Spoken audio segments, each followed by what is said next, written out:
Hai hai hai, apa kabar nih Sobat Milenial semua? Semoga selalu dalam keadaan sehat walafiat ya. Kamu ingin kuliah di luar negeri, tapi bingung mau ngambil jurusan apa? Gak usah bingung lagi. Kali ini, Millennial News akan berbagi informasi tentang jurusan kuliah yang sepi peminat dengan masa depan yang terjamin bagi kalian yang ingin kuliah di luar negeri. Tak banyak memang yang memutuskan kuliah di luar negeri. Kalau bukan dari keluarga kaya, pasti karena dapat beasiswa. Namun, hal itu juga perlu dipertimbangkan jika kamu ingin memilih kampus di luar Indonesia sebagai tempat kuliah kamu sobat. Di video kali ini, kita akan kasih asupan informasi jurusan-jurusan yang bisa jadi opsi yang kamu pilih saat akan berkuliah di luar negeri. Nah, jurusan-jurusan ini masih sedikit peminatnya, jadi kemungkinan diterimanya juga besar.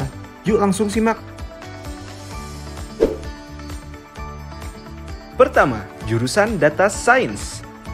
Dalam jurusan yang satu ini, tentunya hal yang akan kamu pelajari adalah tentang data-data perusahaan, matematika, dan juga statistika.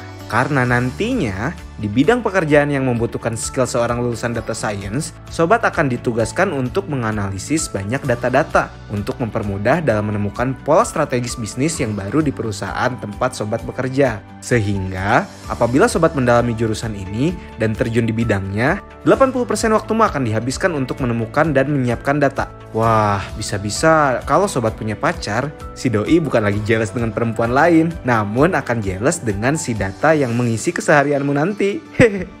But the good news is, prospek pekerjaan data science begitu luas dan terjamin karena mengutip dari emeritus.org, data dari Glassdoor pada tahun 2021 menemukan sebanyak 37.000 pekerjaan tersedia untuk skill di bidang ini. Pilihan pekerjaannya pun banyak, contohnya data scientist, data analis, data engineer, manajer data klinis, ahli statistika dan matematika, analisis pemasaran, dan lainnya. Dengan kisaran gaji 58.211 sampai 121.606 US dollar per tahunnya. Fantastis ya? Oh iya, pembahasan lain mengenai data science juga dapat sobat lihat di video Millennial News yang satu ini ya. Kedua, jurusan Occupational Therapy. Apakah sobat lebih tertarik dengan jurusan-jurusan yang berfokus di bidang kesehatan? Selain jurusan kedokteran, sobat bisa mempertimbangkan jurusan Occupational Therapy yang berfokus untuk memperbaiki kualitas hidup pasien di berbagai usia, mengenai gangguan fisik dan kognitif yang dialami dan membantu pasien untuk mengelola permasalahan yang dialaminya. Selain rumah sakit, sobat juga dapat bekerja di sekolah yang membutuhkan lulusan Occupational Therapy, tempat penitipan anak, pusat masyarakat, atau langsung datang ke rumah kliennya. Untuk prospek kerjanya sendiri tidak perlu diragukan lagi, karena berdasarkan ranking oleh US News and Report, pekerjaan sebagai occupational therapist mendapatkan peringkat ke-17 di tahun 2020 sebagai pekerjaan kesehatan terbaik serta peringkat ke-28 dari 100 sebagai 100 pekerjaan terbaik. Bahkan nih, sebanyak 84% lulusan dari jurusan ini berdasarkan data projects.ac.uk bekerja sebagai terapis itu profesional loh sobat. Gaskeun gak nih? Bidang profesional yang dimaksud contohnya seperti penasehat kesehatan mental atau mental health counselor, terapis pernikahan dan keluarga, terapis seni, terapis musik, seorang pediatrik atau terapis yang membantu permasalahan anak sampai remaja, terapis yang khusus membantu permasalahan anak dengan gangguan autisme, sampai guru pendidikan khusus yang keilmuannya dapat dipelajari di Indonesia melalui jurusan pendidikan luar biasa yang masih sepi peminat.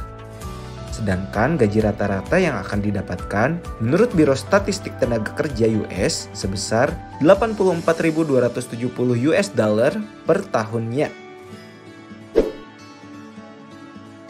Ketiga, jurusan kosmetologi. Apakah kamu pecinta webtoon The Secret of Angel? Sebuah komik yang mengisahkan Jukyoung sebagai tokoh utamanya yang ahli dalam bidang kosmetik ini beberapa kali diperlihatkan membantu orang-orang yang tidak pede.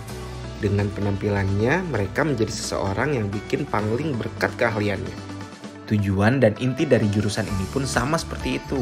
Jurusan ini berfokus untuk mempercantik rambut, kulit, dan juga kuku dengan mempelajari macam-macam treatment yang ada, sehingga kamu dapat memunculkan rasa percaya diri klienmu nanti.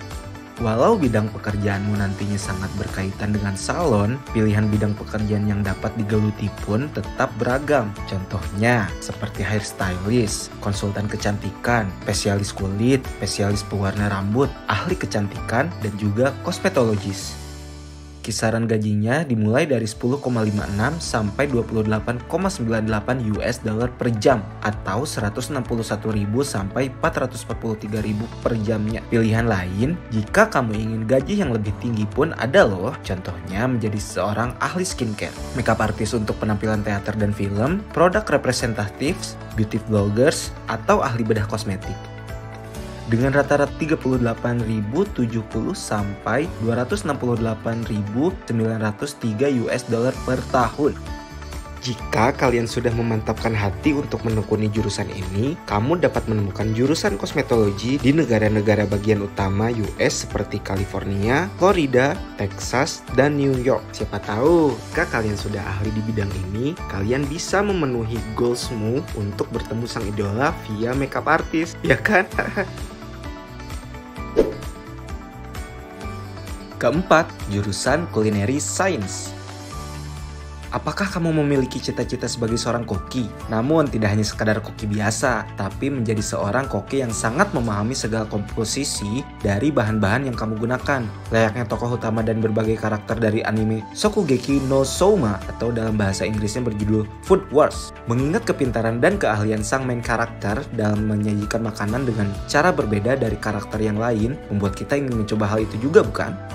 Jurusan Culinary Service atau ilmu kuliner ini merupakan percampuran antara ilmu makanan atau food science dengan seni kuliner atau culinary arts itu sendiri. Sehingga kamu tidak hanya belajar mengenai teknik penting dalam memasak saja, tapi juga mempelajari ilmu makanan yang akan membantumu ahli dalam menciptakan produk makanan baru dengan berbagai kreativitas untuk memenuhi kebutuhan konsumen.